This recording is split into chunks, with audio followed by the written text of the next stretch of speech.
सबसे ज्यादा किसको पीटा है आपने? खेसारी जी के साथ बहुत फाइट है। हाँ, मेरे साथ एक ही बार हुआ कि मेरे हाथ से एक सिर्फ यश कुमार जी को लग गया था। अच्छा। तो उसने मुझसे बोला निरहुआ चिन्ह ला, पवन सिंह चिन्ह ला।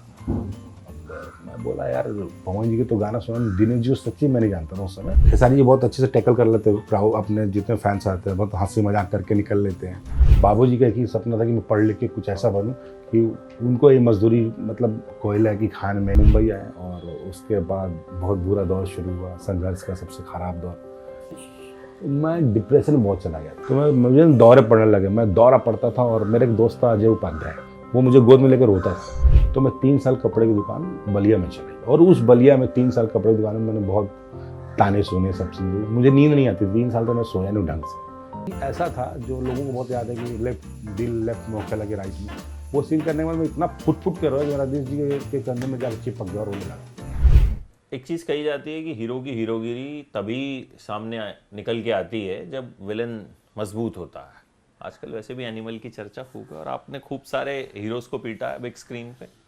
तो ये बताइए, हीरो को मारने में मजा कितना आता है? मज़ा मैं कहूँगा मुझे तो नहीं आता है। कैसे? क्योंकि उसका रिएक्शन बहुत बुरा होता है, फिर हमारी पिटाई शुरू होती है। नहीं, पहले तो पीट लेते हैं ना आप। हाँ, लेकिन फिर बाद में बहुत बुरी तरीके से पिटाई होती है। अगर हमने 4 हाथ मारा है तो वो 8 मारते हैं, फिर 4 के 4 मारे तो ठीक है, फिर 4 के 8 मारते हैं ना, तो वो लगता है। और एक समय एक्शन फिल्मों का दौर जब होता था तो पागलों की तरह एक्शन किया मैंने, पागलों की तरह मैंने स्टंट्स ऐसे किए हैं कि मतलब ये तोड़ना है तोड़ दो, ये गिरना है यहाँ से गिर जाओ, जंप करना है कर दो।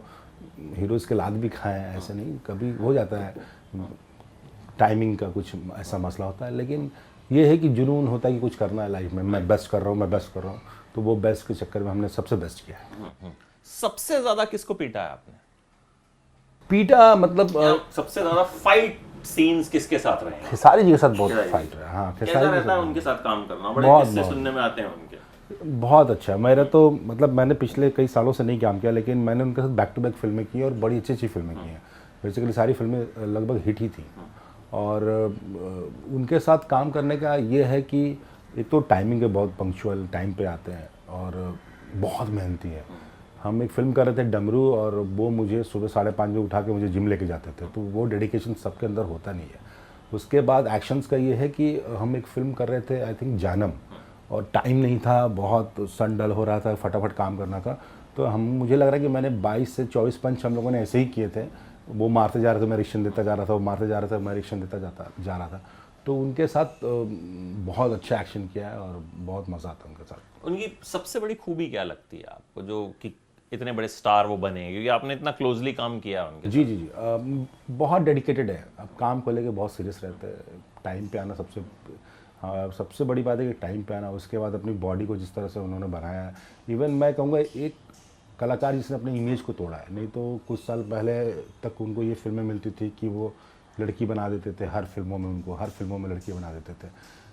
तो वो उस इमेज को तोड़ना बहुत बड़ी बात होती है। वो डेडिकेशन, वो जुनून, वो मेहनत चाहिए, और वो करके वो दिखाया। मुझे ये चीज़ बहुत पसंद है। पवन सिंह के साथ भी कोई एक्सपीरियंस? हाँ, पवन जी के साथ मैंने काफ़ी काम किया। पवन जी के साथ तो पवन राजा काफ़ी फिल्म, मेरी स्टार्ट की फिल्म उनके साथ थी, और उनके साथ भी बहुत अच्छा है। हम मेरे साथ तो ऐसे फाइट सीन रहे हैं बहुत बहुत बहुत। तो उनके साथ फाइट करना कैसा रहता है? थोड़े गर्म दिमाग के आदमी हैं।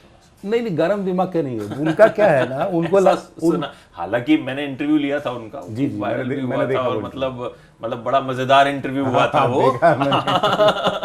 लेकिन वैसे उनका एक जो इमेज है उनकी, एकदम वो पावर स्टार वालों, action, basically he loves action. उनके फेवरेट हीरोज भी वैसे ही हैं। उनके फेवरेट हीरो है अजय देवगन, सनी देओल, तो वो एक्शन फिल्मों के वो हैं। और जहाँ से वो आते हैं, आरा, छपरा, बलिया, इवन मैं भी मतलब मैं बंगाल में बॉर्न एंड बॉट अप है मेरा, बट हूँ मैं यूपी का ही। एक्शन फिल्में ही देख के हम बड़े हुए हैं। अक्षय कुमार, अजय देवगन, सनी देओल, मुझे तो वो फिल्में पसंद ही नहीं आती जिसमें एक्शन नहीं होता था। तो पवन जी उस हैं, उनको एक्शन करना बहुत पसंद है, क्योंकि जितनी फिल्में थी सब एक्शन। और उनका एक है परफेक्शन। उनको लगता है कि मेरा जो पंच लगे तो प्रॉपर रिएक्शन चाहिए सामने वाले विलेन का, या किसी भी जो सामने फाइटर है। तो वो परफेक्शन है उसमें, बस वो उनको वो चाहिए। तो ये परफेक्शन और क्या है, ये मैं कहूँगा कि यही उनको एक्शन का वो बनाता है।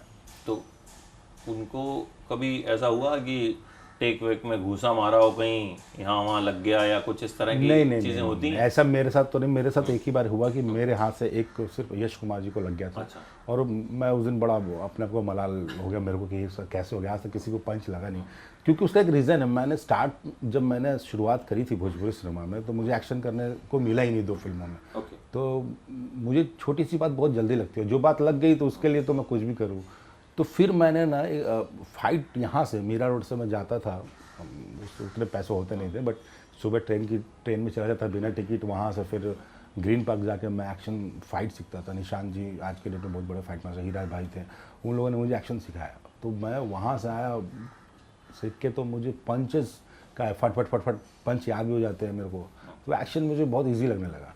अब क्या हो गया, थोड़ी सी अब एक्शन फिल्में कम हो गई तो रोल्स भी वैसे नहीं आने लगे, तो थोड़ा वो करो। इवन अभी आप देखिए मेरी एक फिल्म आई हिंदुस्तानी, और एक्शन के मामले में चिंटू भाई भी बहुत कमाल, मैंने उनका तो परफेक्ट सारी फाइट की है। वन मैन आर्मी में भी टीजर आप देखिएगा, जय शंभू में फाइट देखिएगा, बड़े बड़े पंचेस हैं। इवन अभी जय हिंदुस्तानी बहुत खतरनाक एक्शन है, मैंने बहुत दिनों के बाद उसमें उतनी एक्शन की थी। तो वो क्या यंगस्टर्स जो भी आए हैं वो, और उसमें क्या हो रहा है, जो फाइट मास्टर जो नेपाल के थे, ही इज़ वेरी फास्ट। उनका क्या स्टार्ट होता पंच अगर यहाँ से आया तो अगर यहाँ बीच में आप भूल गए तो वापस यहाँ से शुरू होता था। तो बीच में वो नहीं कि यहाँ से कर लेंगे वो कर लेंगे। तो मज़ा आया उनके साथ भी काम करके। अच्छा, ये जब भी मैं किसी भोजपुरी स्टार का इंटरव्यू करता हूँ तो कुछ ना कुछ किस्से ज़रूर होते हैं। तो कई लोग बताते हैं कि मतलब जैसे मान लो पवन जी के साथ काम कर रहे हैं तो सेट पे कुछ लोग जो हैं वो मिलने आ जाते हैं, या कुछ कुछ इस तरह का होता है कि भाई मतलब किसी ने कुछ अतरंगी हरकत कर दी किसी फैन ने। तो कुछ आपके सेट पे कभी कुछ ऐसा खेसारी के साथ, पवन जी के साथ? नहीं, ये तो फैंस तो आते ही रहते हैं सेट पे, हाँ, हर नहीं, जगह कुछ सेट पे आते रहते हैं, कुछ होते हैं ना जो वो थोड़े से। मैंने अब इससे देखा नहीं, लेकिन मैं जहाँ तक जानता हूँ कई बार तो ऐसा हो चुका है कि वैरायटी के बाहर इतनी भीड़ हो जाती है कि वो अब इसके लिए लोग परेशान कर देते हैं। खेसारी जी बहुत अच्छे से टैकल कर लेते हैं क्राउड, अपने जितने फैंस आते हैं बहुत हंसी मजाक करके निकल लेते हैं। पवन जी के साथ ये है कि अब एक आदमी हो तो आदमी उसको टाइम दे, 2 आदमी तो टाइम दे, 200 आदमी को आप कैसे टाइम दोगे? जो हमारे जैसे लोगों की हालत ख़राब हो जाती है तो वो तो त्रास है। कि एक आदमी आया और आप उसको टैकल किए, एक आदमी भैया हाथ कंधे पर हाथ रख दीजिए, आपने एक पे रखा तो 10 और आगे हाथ पर, तो ये सब चीज़ें हैं। और स्टार्स के साथ तो अब तो बाउंसर्स हो गए, तो अब तो ठीक है, पहले से तो बेटर भीड़ हो रही है, बट बाउंसर्स होने के वजह से सब अभी बहुत अच्छा है। ये चीज़ें पहले से थोड़ी कम हुई है, बट पागलपन तो फैंस का कम नहीं होता। आपकी फेवरेट हीरोइन कौन है भोजपुरी? हीरोइन मेरी तो फेवरेट हीरोइन, मैं ऐसे कोई स्पेशल कोई फेवरेट हीरोइंस नहीं है, लेकिन मेरी सब फेवरेट है। मैं जिनके साथ काम करता हूँ, जिनके साथ ट्यूनिंग होती है बहुत। अभी मैंने रिंकू जी के साथ काम किया, रिंकू घोष जी के साथ। तो जब मैं सीरियल करता था तो वो सीरियल में लीड में थी और मैं क्राउड में था, तो उनकी आंखें मुझे बहुत पसंद थी, तो उनको मैं देखता था। कभी सोचा नहीं था कि उनके साथ काम करने को मिलेगा। तो मैंने भी 2 फिल्में की, दोनों में मैं उनका पति बना हूँ, तो मेरे साथ गाने भी हैं। बहुत अच्छा, अंजना जी बहुत अच्छी को एक्टर हैं, वो मुझे बहुत पसंद है। Amrapali? She is very good actress. मेरे बन नहीं पा रहा है, पता नहीं, बहुत दिनों से मैंने अच्छा, उनके साथ अभी किया है काम, लेकिन उनके साथ सीन्स वगैरह ऐसे नहीं किए। Scenes वैसे नहीं एक्शन बीच में किया होगा, जैसे सिपाही में किया था, तो सिपाही में उनके साथ सीन्स उतने नहीं थे। बट अभी मैं कर रहा हूँ उनकी फिल्म, मेरी कल शूटिंग है, तो ये है। और नए में आप समझ लो कि Yamini she is a very good actress, अच्छी है। फेवरेट सब फेवरेट है, जो अच्छा काम करे सब फेवरेट है। अच्छा, आपने शुरुआत कैसे की? मतलब एक्टर ही बनना था या कुछ और बनना था? बाई चांस एक्टर बने? मुझे एक्टर बनना ही नहीं था। अच्छा, क्या आई बनना? नेवर थॉट किया कि मुझे एक्टर बनना है। मैं सीए की पढ़ाई कर रहा था। ओह, हाँ, मैं कॉमर्स ग्रेजुएट हूँ वेस्ट बंगाल बर्दवान यूनिवर्सिटी से। अभी आपने फिल्म देखी होगी मिशन रानीगंज, तो रानीगंज से मैं pass out, Raniganj TD college, वहाँ से पास अक्षय कुमार की जो फिल्म। जी। पापा कोल माइंस में थे, तो पापा भी कोल माइंस में थे, तो रानीगंज से एक 7 ग्राम कुलरी था, 7 किलोमीटर की दूरी पे। तो मैं वहाँ से पास आउट हूँ, और मुझे सिर्फ पढ़ लिख के एक अच्छा ऐसा बनना था कि बाबूजी का एक ही सपना था कि मैं पढ़ लिख के कुछ ऐसा बनूं कि उनको ये मजदूरी, मतलब कोयला की खान में या इस तरह की नौकरी नहीं करना पड़े, और मैनेजर की कुर्सी हो, एसी चलता हो, मैं अंदर बैठूं। तो थॉट्स भी ऐसे थे। मेरी मुलाकात कॉलेज में, मैं वहाँ के बर्दवान यूनिवर्सिटी का टॉप कॉलेज है टीडीवी कॉलेज, मैं वहाँ गया, वहाँ मेरी मुलाकात मारवाड़ी दोस्तों से हुई। फिर मैं उनके साथ थोड़ी बिजनेस में रुचि बढ़ी मेरी, और सीए की पढ़ाई कर रहा था। सीए फाउंडेशन का पेपर देने के बाद मेरे साथ एक इंसिडेंट हुआ। हमारे यहाँ ऑर्केस्ट्राज बहुत होते थे बंगाल में। मेरा एक दोस्त था नज्जू, उसका पूरा नाम था नवाजुद्दीन, तो नज्जू नज्जू मैं उसको बोलता था। वो मुझे लेके गया, चलो ऑर्केस्ट्रा देखने। तो मैं गया ऑर्केस्ट्रा देखने। भीड़ बहुत थी, बैठने की जगह नहीं थी। तो मैं अब जिससे कुर्सी पे कोई बैठा हो आपकी पहचान का, उसको देखा, वो फेस कि मेरे साथ मत इसको शेयर ना करना पड़े। तो मुझे लगा यार, मैं बोला नज्जू यार मैं घर जा रहा हूँ। बोला क्यों, क्या हुआ? बोले ये लोग मेरे को देखेगा यार, मैं इनको नहीं देखूंगा। और वो बात पता नहीं कहाँ मेरे अंदर घुस गई, मेरे को नहीं पता। मैं पढ़ने वाला लड़का, रोज़ दिमाग में सब चला। मैंने टीवी देखना शुरू किया, तो टीवी पे एक शो आता था ट्रक दीनादीन, तो दे मिमिक, जावेद जाफरी मिमिक करते थे सबकी। तो मैंने सोचा एक इंसान इतनी आवाज़ें कैसे निकाल सकता है, इवन ऑर्केस्ट्राज में भी निकालते हैं। तो मैंने वो उसमें रुचि होगी, मेरे को इंटरेस्ट होने लगा। फिर मैंने धीरे धीरे धीरे मैं मिमिक्री करने लगा। तो पहले मोहल्ले में, तो जैसे वहाँ से कोई आज छेड़ दे और देखो अमिताभ बच्चन आ रहा है, फिर क्रिकेट मैच खेलने जाए, वहाँ ये सब चीज़ें चलने लगी। इस तरह करते करते मुझे किसी ने बोला यार कि तुमको करना क्या है। तो मैंने कहा मैं कोई भी डिसाइड नहीं कर पाऊँ करना क्या है। मैंने 1-2 शोज़ किए, स्टेज शो, लेकिन लोग जाने लगे तो बड़ा अच्छा लगा। उसी वक्त आशुतोष राणा साहब का शो चल रहा था स्वाभिमान। तो मेरी मम्मी वो देखती थी, उसमें उनका नाम था त्यागी। उनको वो कैरेक्टर मुझे बहुत अच्छा लगने लगा, मैं भी देखने लगा। मैं टीवी देखता नहीं था, वो देखा। उनके बाद वो मुझे बहुत अच्छे लगने लगे। मैं उनको एक शो आया फ़र्ज़, वो देखा। दुश्मन देखी, संघर्ष देखी। जब संघर्ष देखी देन आई डिसाइडेड कि मुझे ये काम करना है, तो मुझे एक्टिंग करनी है। अब एक्टिंग करूँ कैसे? घर में बोलो तो पहले ही पढ़ाई लिखाई। फिर मैं ग्रेजुएशन कंप्लीट करके मैं दिल्ली गया। किसी ने बोला कि शुरुआत करो तो दिल्ली जाना पड़ेगा, बॉम्बे जाना पड़ेगा। तो मुझे समझ में नहीं आ रहा था कहाँ शुरुआत करूँ। थिएटर वेटर के बारे में कुछ जानता नहीं था। फिर कुछ दिन वहाँ रहा, जॉब की। एचएससी बैंक में था, फिर एचएसबीसी बैंक में गया, क्योंकि मुझे नौकरी तो करनी नहीं थी, इसलिए बैंक में बहुत टिक नहीं पा रहा था मैं। 1 महीना 2 महीना में दूसरे बैंक को। फिर किसी ने मुझे बोला कि देखो अगर एक्टिंग करना है तो तुमको ज़ीरो शुरुआत करनी पड़ेगी, तो you have to go Mumbai. अब बॉम्बे का नाम आया तो मैं किसी को नहीं जानता था कि मुंबई कब कैसे आना है। फिर किसी तरह हम मुंबई आए, और उसके बाद बहुत बुरा दौर शुरू हुआ, संघर्ष का सबसे ख़राब दौर। फिर धीरे धीरे धीरे ऐसे मैं एक्टर बना। कैसे पहली फिल्म मिली, कैसे, या पहला काम जो था वो कब मिला? पहला काम मिला मेरे को, एक टीवी शो था मनीष जैन का, अचरा के मोती, महुआ का शो था। और उसके राइटर थे आलम भाई। तो आलम भाई से मेरी मुलाकात हुई थी, वो आना जाना शुरू हुआ था। क्योंकि मैं जहाँ रहता था, किंग सर्कल में रहता था, वहाँ 3-4 लोगों से मेरी पहचान हुई। सब हमारे साथ रहते थे, उनसे उनकी पहचान थी, वो मिले। फिर ऐसे ऐसे एक दूसरे की मदद करना ही करना। और एक बार मुझे उनका कॉल आया कि एक शो है, करोगे अचरा का मोती, 2 दिन काम है। मैंने कहा कर लूँगा, अभी तो काम ही चाहिए। तो उसमें मैंने 2 दिन का काम किया। मनीष जैन जी डायरेक्टर थे उसके, आज तो मनीष जी बहुत बड़े प्रोड्यूसर हैं। तो मैंने उसमें 2 दिन का काम किया। और उसके बाद मैं फिर ऐसे ही 500 रुपये मिले थे मुझे, आई थिंक। हाँ, तो उसके बाद ये था कि अब आगे क्या करना है, करना तो यही है। थोड़ा कॉन्फिडेंस बढ़ा ऐसे करके। उसके बाद मैंने धीरे धीरे, एक शो आया महुआ पे इम्तिहान का, तो मुझे किसी ने बोला कि आप वहाँ जाकर ऑडिशन दो। मैं गया वहाँ ऑडिशन देने के लिए। तो उन्होंने कहा कि नहीं हो गई कास्टिंग। फिर भी उन्होंने किसी के कहने पे मुझे एक सीन दिया। मैं बोला तो उन्होंने कहा नहीं इज़ नॉट गुड एक्टर। तो मैं चलाया, तो लिफ्ट में मुझे उषा जी मिल गई। उन्होंने मुझे वापस लेके गई, तो मुझे दोस्त के रोल में खड़ा कर दिया। तो उस वक्त हालात ऐसे थे कि मुझे 100 रुपये भी मिले तो मैं काम करने को तैयार हूँ, बट एक्टिंग करूँगा और नथिंग, और कुछ करना ही नहीं था। फिर मैंने वो शुरुआत की। वो शो में पीछे खड़ा होता एक समय ऐसा है कि उसी समय मुझे एक भाग विधाता शो मिला। भाग विधाता शो में मुझे 2 दिन काम के लिए मैं गया, और वो शो 3 महीना चला मेरा। वो कैरेक्टर हिट हो गया, और कोइंसिडेंटली दोनों शो में मेरा नाम रघु था। फिर इधर के प्रोड्यूसर ने देखा, कहा कि तुम तो अच्छी एक्टिंग करते हो यार। तो और नेक्स्ट डे इधर मेरे को 2-3 पेज का डायलॉग आया, तो मैंने वो बोला। तो अब महुआ वाले शो में मैं 160 एपिसोड किए, मेन में आ गया, धीरे धीरे मैं मेन में आ गया। तो इसलिए मैंने कभी काम को छोटा और बड़ा नहीं समझा। इस बीच में मैं डिप्रेशन में बहुत चला गया था। मैं जिसके साथ रहता था ना, कि उनकी बातों से, उनकी चीज़ों से, मेरे ही पैसा खा के मुझे ही गलत कहना। अब हम जिस घर से आए, जिस संस्कार से माँ बाप ने सिखाया कि बड़े भाई हैं, इनको चाचा बोलना है, भैया बोलना है, तो मैंने वो सब किया। मुझे क्या पता था कि सब मुझे ही ऐसे यूज़ कर रहे हैं। तो मुझे दौरे पड़ने लगे। मैं दौरा पड़ता था, और मेरा एक दोस्त था अजय उपाध्याय, वो मेरे साथ बॉम्बे आया था। मैं उसको लेके आया था, बहुत पैसे नहीं थे उसके पास। वो आया था मेरे साथ, वो मुझे गोद में लेकर रोता था। तो उनको लगता था मैं एक्टिंग करूँ।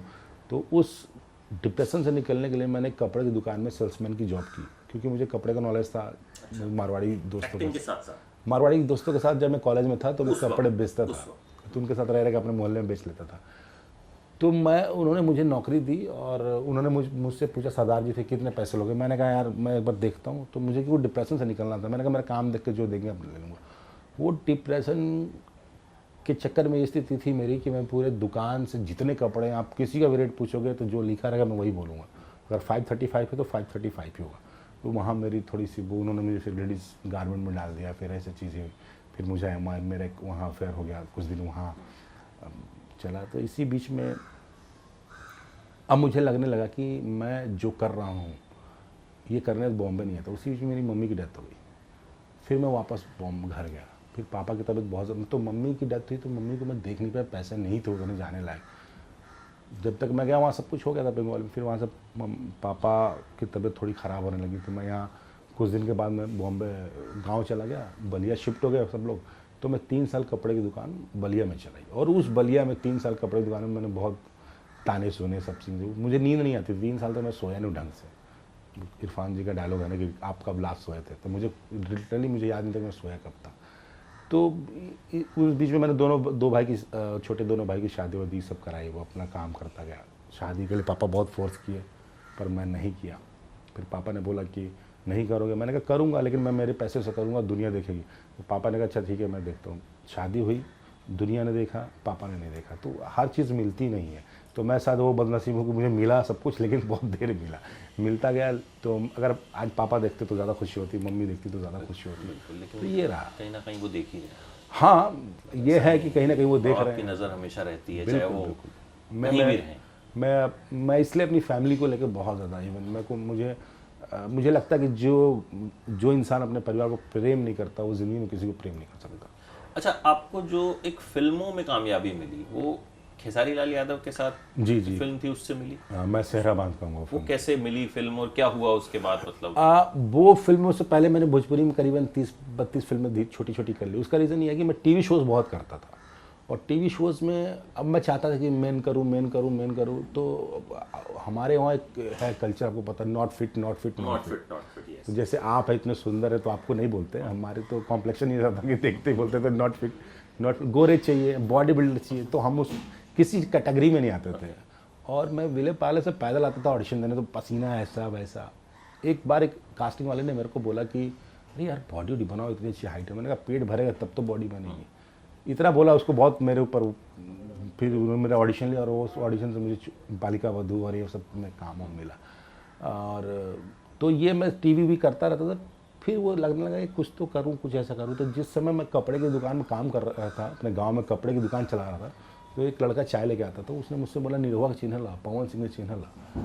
अब मैं बोला यार पवन जी के तो गाना सुना, दिनेश जी सच्ची मैं नहीं जानता था उस समय, क्योंकि मैं बंगाल में भोजपुरी कभी कैसेट्स वगैरह सुने नहीं। तो मैं घर आया और मैं अपने जीजा जी मेरे बहुत शौकीन थे, उनसे मैंने पूछा तो उन्होंने मुझे 2 सीडीज़ दिए। एक था निरहुआ सटल रहे और निरहुआ रिक्शा वाला। तो वो मैंने देखा, पूरी फिल्म देखी, पूरे गाने देखे। फिर मैंने कहा अच्छा ये दिनेश जी हैं, ये निरहुआ है, और इनके साथ तो काम करना पड़ेगा ऐसे ही। तो एक लड़का था अमित, उसके साथ हम बॉम्बे में स्ट्रगल कर रहे थे। तो बहुत ताने वाने हुए थे, खैर वो बीच की बात है। उस समय राजकुमार पांडे से मुलाकात हुई, पहली भोजपुरी फिल्म की बात बता रहा हूँ। तो वो मुलाकात हुई, तो उन्होंने कहा दीवाना फिल्म बना रहा हूँ। तो वो मैंने कहा एक सीन दीजिएगा। बोले एक्टर। तो मैंने एक सीन शुरुआत ऐसे की, तो एक सीन की तो राज जी ने बोला तुम तो बहुत अच्छा एक्टर हो। वो डायलॉग मुझे आज भी याद है। और वो करते करते तो उस फिल्म से एक छोटी फिल्म मिली, एक और फिल्म मिली, रमाकांत जी ने एक और फिल्म दी। ऐसे करते करते तो मैं क्या अब मैं टीवी से कटना शुरू हो गया, कि टीवी से पेमेंट आते थे 3-4 महीने बाद। यहाँ मुझे लगता है कि साइनिंग मिल जा रहा है, तो 5,000-10,000 जो पहले मिल जा रहा था, तो मुझे लगा ये ठीक है कि चलो कुछ तो हो रहा है। अब उनका पैसे का वेट करूँगा। तो मैं टीवी में पैसे मांगना शुरू किया कि इतना तो महाराणा प्रताप मैंने लास्ट शो किया। अब ये जब चलती रही थी, इसी बीच में एक विशाल तिवारी मेरे दोस्त बने, उन्होंने एक फिल्म बनाई थी भाई जी। उन्होंने मुझे प्रॉमिस किया कि मैं तेरे को लेकर हीरो बनाऊंगा। तो उस समय यूट्यूब का दौर इंडस्ट्री अभी इंडिया में नहीं आया था, ये बाहर था। तो हम लोगों ने थॉट करके एक फिल्म बनी 3:40, उस फिल्म का नाम 3:40, 3 मिनट 40 सेकेंड। थोड़ी बोल्ड फिल्म थी, और वो फिल्म हम लोगों ने बनाई। उसके डायरेक्टर थे योगी जी, विशाल जी ने प्रोड्यूस किया, और मैंने वो फिल्म में काम किया, मैं हीरो था। वो फिल्म सब लोगों ने देखी इंडस्ट्री में। थोड़ी ऐसी थी तो मैं सबको दिखा नहीं पा रहा था, लेकिन देखी। और वो फिल्म मैंने किसी तरह अवधेश जी को दिखाई। अवधेश जी ने वो फिल्म देखी और फिल्म देखने के बाद मैं बहुत डरता था अवधेश जी को कि मैं उनको कैसे करूँ, तो उनका बॉय था पवन, मैं कहा दिखा दो भैया को। उन्होंने देखी फिल्म और मुझे फ़ोन किया कट्टू, तुम पागल हो क्या? तो मुझे लगा डांट पड़े, बोले तुम अपने को पहचानो और वेरी गुड एक्टर है क्या? हाँ तुम ये सब रोल करो। मैंने कोई देता नहीं, बोले तुमको देगा। फिर सेहरा बांध के आऊँगा कि फिल्म की शुरुआत हो रही थी उस समय, और मैं उस समय पवन जी के साथ फिल्म का था धड़कन। तो इन्होंने, भैया ने कहा, अवधेश जी ने कहा कि देव तुमको कॉल आएगा, तुम बात कर लेना। तो मुझे लगा ये बात आती है जाती है, आती है जाती है, क्योंकि इसके पहले 2 इंसिडेंट ऐसा हो गया था कि मेरा दिल टूट चुका था। तो मैंने कहा यार ठीक है सर, आएगा, ठीक है देखते हैं, क्योंकि मुझे लगता था कि ये लोग लेंगे ही नहीं मेरे को, ऐसा था। अचानक से दिन फ़ोन आया कि आपको जाना है। तो उसका डायरेक्टर थे रजनीश मिश्रा जी, उनसे मैं पहले मिला था पर ऐसी फिल्म को लेकर बात रजनीश मिश्रा जी, रजनीश जी थे, और उसके प्रोड्यूसर थे प्रदीप भैया। तो मेरी उतनी ज़्यादा बातचीत नहीं होती। मैंने उनकी एक फ़िल्म की थी इंडिया वर्सेस पाकिस्तान, और अनंजय जी इस फिल्म के प्रोडक्शन डिज़ाइनर थे। तो हमारी बहुत ज़्यादा बात नहीं थी। मुझे लगता था कि उस सर्कल में फिट ही नहीं हूँ शायद, इसलिए मेरे को वो नहीं करे। तो अचानक से फ़ोन आया और मैं गया फिल्म करने, और मैं इतना डरा हुआ कि यार फिल्म तो मिल गई, मैं क्या करूँ? पर मैंने स्क्रिप्ट बहुत अच्छे से पढ़ ली थी। क्या था, फर्स्ट शॉट हुआ तो पीछे से आवाज़ ही रजनीश जी की, बहुत अच्छा दिल, तो थोड़ा कॉन्फिडेंस बढ़ा। और एक सीन ऐसा था जो लोगों को बहुत याद है कि लेफ्ट में ओखे लगे राइट में, वो सीन करने के बाद मैं इतना फुट के रोया कि मैं रजनीश जी के कंधे में जाकर चिपक गया और रोने लगा। तो वो इस तरह सेहरा बांध का फिल्म मेरी शुरुआत हुई थी, और उस फिल्म से मुझे पहचान मिली, और आज भी लोग मुझे उस फिल्म के उससे जानते हैं। मैंने एकदम एक नई शुरुआत की थी एक्टिंग करके, एक कुछ ऐसा अंडर प्ले लेके आया था, जो मैंने सीखा था बस वही करके आया था। तो अभी इन दिनों आप एक टाइम पे तो 16-17 फिल्में एक साथ कर रहे थे, और अभी भी क्या कुछ चल रहा है? अभी बहुत फिल्में हैं। अभी आप मुझे पर क्या है कि अभी नेगेटिव रोल्स कम हो गए हैं, बट पॉजिटिव रोल्स ज़्यादा हो गए हैं। और मेरी एक फिल्म आई थी, नेगेटिव रोल में मुझे लगता है आजकल तो सब नेगेटिव, मतलब हीरो जब विलन बन रहा है तो फिर मुझे लगता नहीं कि नेगेटिव रोल वैसी चीज अब रह गई है। नहीं बॉलीवुड हॉलीवुड, मतलब बॉलीवुड यहाँ इंडस्ट्री में आने में टाइम लगेगा। अभी तो हम लोग सास ससुर की फिल्में बन रही हैं, ये सब बन रही हैं, वहाँ एनिमल टाइप की फिल्में बनने लगी। तो एक्सपेक्टेशन हम इतनी जल्दी नहीं कर सकते। अभी भी हम उस चीज़ से नहीं निकल पाते। 80s की जो स्टोरीज़ है उसमें एक्शंस है, वो है। मेरा ये मानना है कि आप, जैसे मैं बॉम्बे आया था एक्टर बनने, मैं कभी ये सोच के था मैं हीरो बनूंगा, मैं विलन बनूंगा, मैं एक्टर बनने आया था। और आज के डेट में आप देखिए, जब आप पॉजिटिव करते हैं या नेगेटिव करते हैं या कोई और रोल करते हैं, तो आपको समझ में आता है कि मेरे अंदर इतनी चीज़ें हैं जो मैं, जैसे अब एक बार अब अचानक से आप नेगेटिव करते रहिए करते, तो फेस भी ऐसा रहता है, बात करने का तरीका भी, और कैसे हो, सब चीज़ें। अब मुझे लगता है जब पॉजिटिव तो सब सॉफ्टनेस आ जाता है। और मुझे लगता है एक अच्छा एक्टर वो है कि जो किसी भी रोल में फिट हो जाए। तो मुझे अभी जब से ये अब हम हर जगह काम में, पिछले 5 साल से ना पवन सिंह की फिल्म की है, ना मैंने खेसारी के साथ फिल्म की, एक फिल्म की मैंने अवैध, तो उसमें भी पॉजिटिव रोल। तो अब मैं वेट करूं कि मुझे विलेन का रोल मिले, तो फिर हमारा घर कैसे चलेगा? और जो विलेंस हैं, ये बाहर से विलेन आ जाते हैं कि यार साउथ से हमने लाए हैं, हमने यहाँ से लाए हैं, उनको वो बुलाते हैं। तो मुझे लगता है कि अगर मैं इसी इंतज़ार में बैठूंगा मुझे विलेन का रोल मिलेगा, तो अब तो मैं घर नहीं चला पाऊंगा। परिवार है, घर है, यहाँ खर्चा है। तो पॉजिटिव रोल का जैसे शुरुआत हुई, मैंने संदीप सिंह जी ने मुझे एक फिल्म दी थी बैरी सिनरुआ, उसमें मैंने एक फिल्म पॉजिटिव रोल किया था। फिर मैंने एक फिल्म की चंदन प्रणय गुंजस में मेरे ऊपर गाना भी था। फिर राजा रानी बेटी राज करी। फिर मेरी देवरानी जेठानी एक फिल्म बनी अभी। बीच में मैंने पॉजिटिव रोल्स किए हैं। सिपाही में मैंने पॉजिटिव रोल मांग के किया था, वो फिल्म को लोगों को पसंद है। फिर अभी मैंने फिल्म की देवरानी जेठानी, वो फिल्म की टीआरपी बहुत अच्छी आई, और उसमें मैंने, रिंकू जी मेरे अपोजिट थी, सीन्स बहुत प्यारे थे, परफॉर्म करने को मिल रहा था। और अभी बैक टू बैक आप समझ लीजिए कि अभी जितनी फिल्में आ रही हैं सब ऐसी पॉजिटिव रोल्स वाली ज़्यादा है। उसमें नेगेटिव भी हैं बट पॉजिटिव रोल ज़्यादा है। तो अभी मैं, आप समझ लीजिए कि कम से कम 12-14 फिल्में तो होंगी जो सब रिलीज़ पे हैं। देवरानी जेठानी पार्ट 2 अभी रिलीज़ होने वाली है। मैंने अभी एक फिल्म की सिंह साहब द राइजिंग, जिसकी हमने बात नहीं की, वो पूरा बायोपिक किया है मैंने।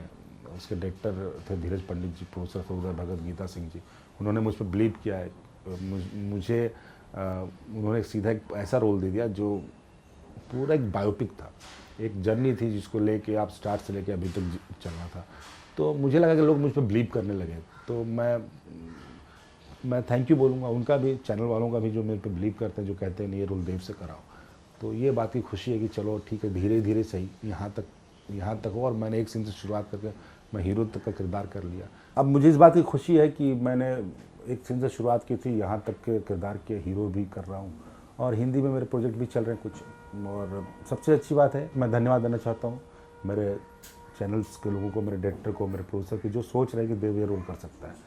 तो एक किसी भी कलाकार को किरदार में बंद कर नहीं रहना चाहिए, वो हमेशा कोशिश करते रहना चाहिए, क्योंकि ग्रोथ होना बहुत ज़रूरी है और ये ग्रोथ तभी होगा जब हम चाहेंगे, जब हम कोशिश करेंगे, नहीं तो नहीं होगी। क्योंकि इंडस्ट्री में मैंने देखे छोटे से किरदार से करने वाला आज हिंदी में, बॉलीवुड में कहाँ से कहाँ पहुँच गया। हम इतना काम करके भी मुझे लगता है कि अभी स्ट्रगल ही कर रहे हैं, तो ये चीज़ नहीं होनी चाहिए। उम्मीद करते हैं ऐसे किरदार आपको मिलते रहेंगे और आप एंटरटेन करते रहेंगे। बिल्कुल। फिर मुलाकात होती है आपसे। जी, thank you so thank you. Much, मज़ा आया आपसे बात करके। सेम थैंक है you so sir, much. Same है।